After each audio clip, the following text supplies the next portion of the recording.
Дорогие друзья, я искренне сожалею, что своими необдуманными высказываниями обидел большое количество людей. Я прекрасно понимаю чувства людей, которых обидели мои некорректные слова. Многонациональный народ Абхазии всегда отличался гостеприимством. Я сейчас понимаю угрозу для безопасности нашей страны, представляют именно такие провокационные высказывания, аналогичные тем, которые я себе позволил.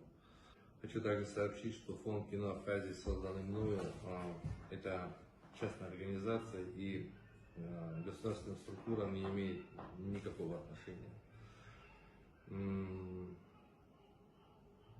Дорогие соотечественники, уважаемые гости Абхазии, я искренне прошу прощения у всех вас.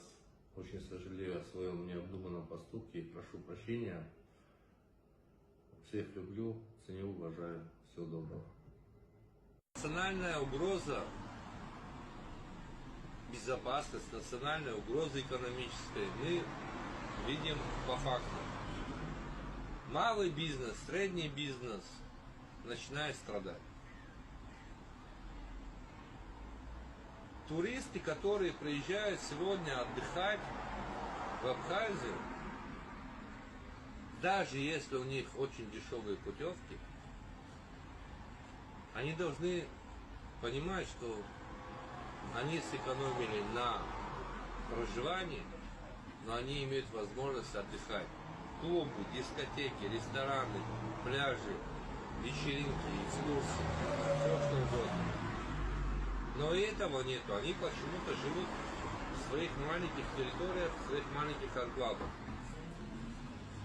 Это большая проблема, это большая беда. Туроператоры устроили очень серьезный демпинг в сфере гостиниц, в сфере экскурсий, в сфере транспортной логистики. От этого страдают все. Вот реально.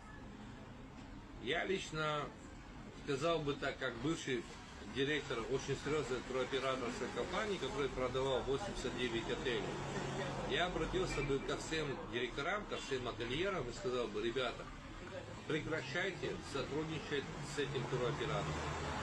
Найдите себе сил, отправьте этому туроператору письмо, что вы прекращаете договор с ними за месяц до окончания срока и прекращайте этот договор. Нам такие туроператоры не нужны.